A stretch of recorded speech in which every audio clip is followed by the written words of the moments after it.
चलिए स्टार्ट करते हैं इस लेक्चर को।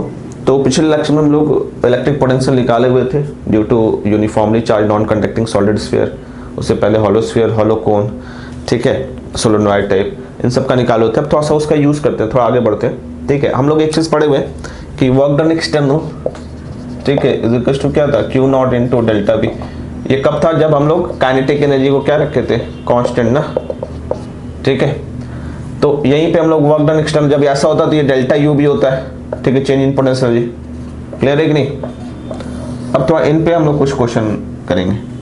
क्लियर है? जैसे हम लोग पोटेंशियल एनर्जी किसी के कॉम्बिनेशन का जानते थे ना, कि अगर कोई चार्ज Q1 है, कोई चार्ज Q2 है, ठीक है, दोनों के बीच का R है, तो पॉइंट चार्जेस रहते हैं, इनका पोटेंशियल एनर्जी क्या हो जाएगा, माने कि चार्जेस कहाँ से आए, इन्फिनिटी से, तो potential energy for the combination क्या हो जाएगा, Q1 Q2 upon 4 pi epsilon R। ठीक है, ये क्लियर है। अब इसको हम लोग पोटेंशियल के नजर से भी देख सकते हैं। ठीक, जैसे अगर किसी का पोटेंशियल डिफाइन होता है किसी चार्ज को, तो मानते हैं यूनिट पॉजिटिव चार्ज को इन्फिनिटी से लाने में जो वर्क डन होगा, यूनिट पॉजिटिव चार्ज, ठीक है, या Q2 भी ला रहे हैं तो हम लोग क्या लिखते हैं, डेल्टा V जो जाता है वो वर्क डन एक्सटर्नल अपॉन जो भी Q नॉट।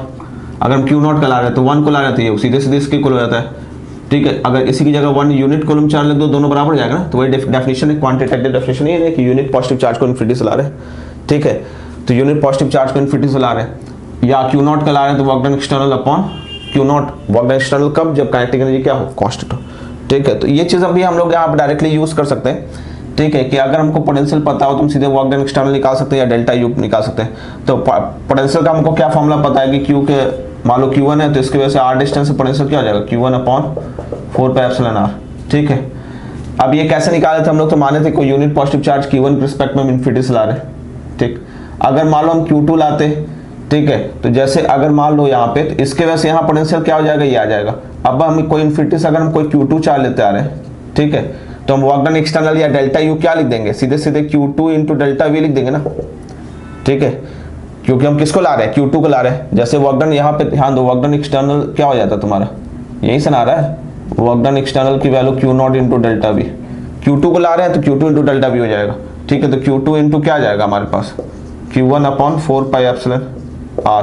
तो ये वही चीज आ गया ना जो कि हम लोग उसके लिए निकाले थे। ठीक है, तो हम लोग ऐसे भी निकाल सकते हैं। और ऐसा यूज कब करेंगे, पॉइंट के लिए तो नहीं यूज कर पाएंगे, जहां पे पॉइंट नहीं रहेगा। ठीक है, पॉइंट चार्ज नहीं है, क्योंकि हम लोग पोटेंशियल तो पॉइंट चार्जेस के लिए जानते हैं, अगर पॉइंट चार्ज नहीं है तो दिक्कत हो सकता है। तो हम लोग वही यूज करेंगे। जैसे कि मान लो कोई एक रिंग चार्ज है, ठीक है, यूनिफॉर्मली चार्ज रिंग है जिसका रेडियस क्या है, R है, टोटल चार्ज क्या है, Q है। इसके एक्सेस पे,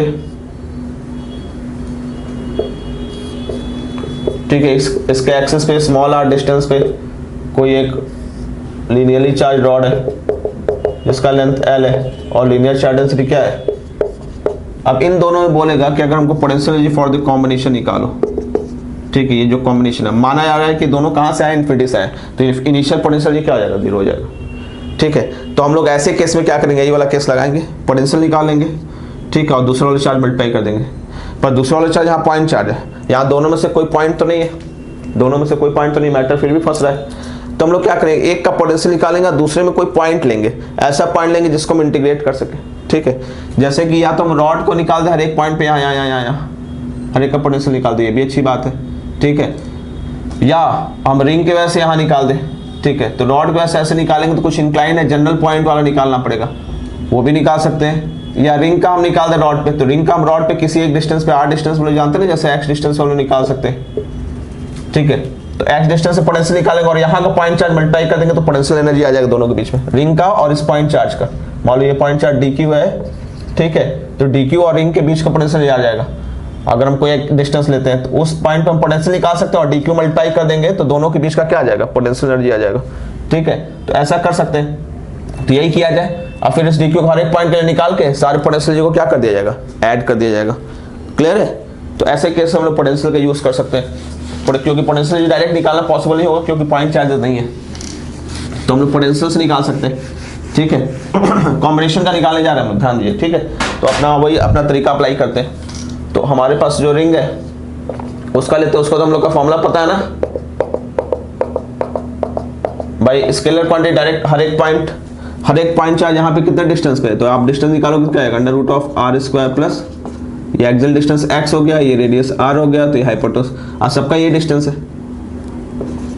ठीक है, तो वही चीज़ हम लोग यहाँ लेंगे। ठीक, यहाँ पे x डिस्टेंस पे हम लोग मानेंगे कि x कितने विड्थ के लिए कांस्टेंट है, dx विड्थ के लिए कांस्टेंट है। कितने विड्थ के लिए कांस्टेंट है, dx विड्थ के लिए x कांस्टेंट है। इस dx विड्थ में चार्ज कितना हो जाएगा, dq। इसका लीनियर चार्ज डेंसिटी क्या है, लैम्डा, तो dx विड्थ के लिए कितना चार्ज आएगा, लैम्डा dx। तो यहाँ का पॉइंट चार्ज निकल आया, इसका पोटेंशियल निकाल लेंगे। ये रेडियस r है, हर एक पॉइंट कितने डिस्टेंस पे हो गया यहाँ पे, under root of r square plus x square. तो पोटेंशियल उस पॉइंट पे क्या आ जाएगा तुम्हारा, q upon 4 pi epsilon under root of r square plus x square. तो पोटेंशियल ये क्या हो जाएगा, v इंटू डी क्यू। ठीक है, तो वही चीज़ लिख दो। तो पोटेंशियल ये क्या आ जाएगा तुम्हारा v यानी q upon 4 pi epsilon under root of r square plus x square, और डी क्यू की वैल्यू लैम्डा dx। इसको इंटीग्रेट कर दो।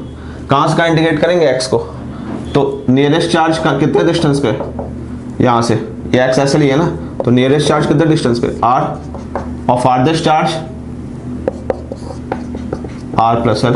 तो इसको कहाँ से कहाँ इंटीग्रेट करेंगे, ठीक है, तो ये आ जाएगा q lambda upon 4 pi epsilon, बाहर आ गया। ठीक है, इंटीग्रेशन किसका होगा, dx upon under root of r square plus x square, r से r plus l, 1 by under root of a square plus x square का इंटीग्रेशन क्या होगा, log x plus under root of log x plus under root of r square plus. ठीक है, कहाँ से कहाँ रखेंगे, r से r प्लस l। ठीक है, तो यहाँ रख दो, आ जाएगा आपका पोटेंशियल जी। क्लियर है, बहुत सिंपल सा निकाल सकते हैं ऐसे केस में। Upper limit minus lower limit यानी log a बाई b हो जाएगा। तो एक बार r plus l plus under root of r square plus l का whole square upon r plus under root of r square plus, ये आ जाएगा potential energy of the combination. ठीक है,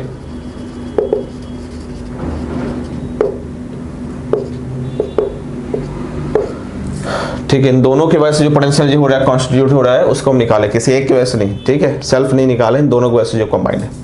क्लियर है, तो ऐसा हम लोग निकालेंगे, कोई दिक्कत। चलिए, तो इस लेक्चर को नहीं रोकते हैं, बाकी हम लोग नेक्स्ट लेक्चर में पढ़ेंगे। Till then stay connected, thank you.